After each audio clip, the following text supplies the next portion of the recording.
Hello there. It's another one of these weapon videos, but to be clear with you, there is a cool set that has just been out some time ago, and I could actually cover it out since it's not that many and hopefully it doesn't conflict to my current upload schedule. It's a very simple set, then the black metal that I am currently working on very slow. It has a pretty new style on, a couple new 6 perks to look out for, and an interesting hero that has to do something with the decoy ability, but for this one, I'll try my best to cover up the new weapons. So for this video, I'm giving a good look on the Pulse Pounder. You are allowed to say this was ripped off from Battle Royale during the Alien Invasion season. I think that was from Chapter 2, Season 7 if I remember correctly. It's a pretty strong weapon in that mode, especially when Dr. Sloan was carrying it around and shooting us with her great aim. Well, we all know that feeling. So anyways, you can obtain the Pulse Pounder's schematic in an epic rarity once you've completed the 3rd quest on the new questline called Eye of the Brainstorm, and it can only be completed in the Hexylvania Venture Zone, which is during the Halloween season. It can be found under the Fortnite category in the collection book. I wonder why. But hey, I somewhat picked it up in the vending machine on the first mission I jumped in, when I was quickly questing it by repeating the resupply mission over and over. That's some kind of sweet luck over there, but the perks weren't the best. Eventually, I grabbed the schematic so I can get to see how it can be perked at best on other missions, like in the 160s and Twine, for example.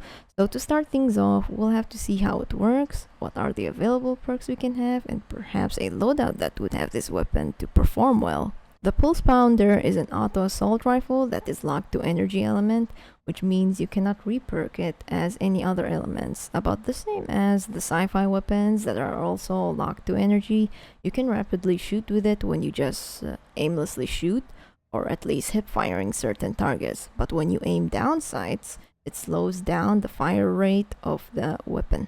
How can I say that it's about the same shooting style as how Battle Royale provided without saying it's the same as...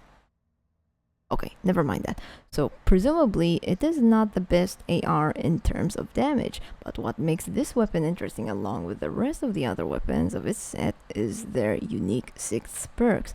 The one I have is applying slow on enemies the same way with any other status effects, like Snare or Affliction, but this slow status effect, well, basically slows Husk's movement speed by a small percentage, and what's after that actually astonished me so much that I took a huge interest after I tried it while doing its quests and ventures. When you shoot a single target with the slow effect on 10 shots, you can freeze it for 3 seconds max, and apparently it doesn't have a cooldown, which means, for example, you can shoot a smasher 10 times with this weapon and it freezes, and you can repeat that method again and again.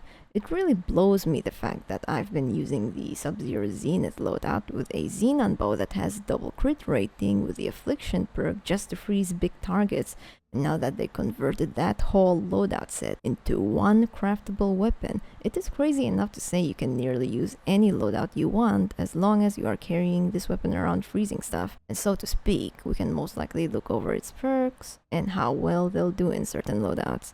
I of course have this on Sunbeam for the damage output. It is locked on energy, crit rating and crit damage for coverage, reload speed because the base reload time is about 3 seconds, which is pretty long for a short max-sized assault rifle, and damage to slowed and snared targets to complement the 6th perk. As you can see, I went for a basic crit build, but if you prefer overall damage than critical hits, you can replace it with double damage and it'll still do great against husks. I also do have a feeling of putting fire rate at first, but because of its hip fire shooting faster than aiming down sights, I would have to reload a little too often. So instead, I have the reload speed perk on mine. And of course, if you would like to run magazine size instead of reload speed, you can do that when you have Chaos Agent in your support. That will make a lot of differences in missions and the damage output itself, since Chaos Agent's perk skips ahead of time, not reloading while using an ability. With the 5th perk complementing the 6th perk,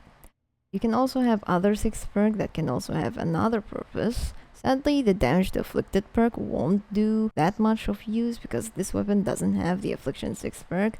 The reason why I kept on the 45% damage to slowed and snared and not the 60% frozen and staggered one is because the slow status effect will stay longer than 3-second freezing effect. You are shooting constantly on a single target, which applies slow every shot, and you could only freeze for 3 seconds each 10 shots. So it's more of like consistency in terms of damage over time than neutral damage.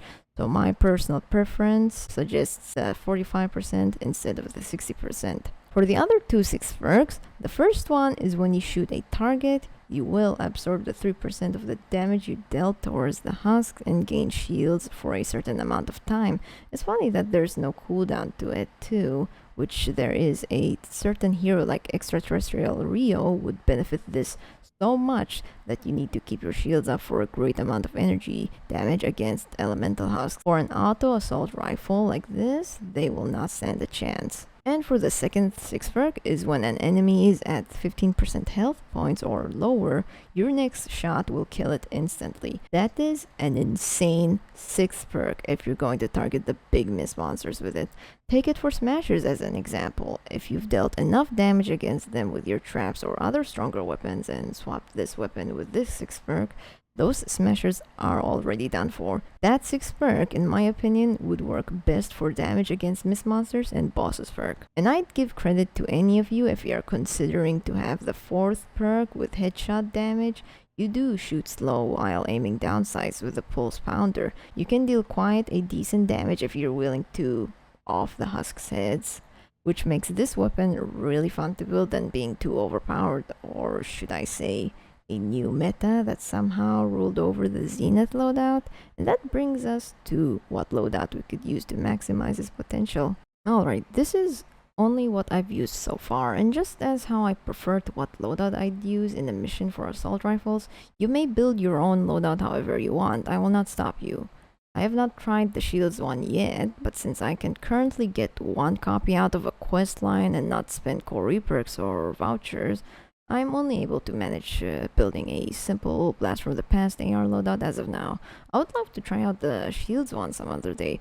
For this one, I use Rescue Trooper Ramirez to increase overall damage by 50% with assault and SMG weapons, since the Pulse Pounder is of course an assault rifle, activating Blast from the Past team perk with Saurian Might and Saurian Hide for added range damage on full health and or added armor. Sledgehammer here increases assault and SMG critical damage by 75% in support, and it is a lot actually. Locked and Reloaded perk for 15% weapon damage every time after reloading, and the last support perk is having coconuts as utility for survival.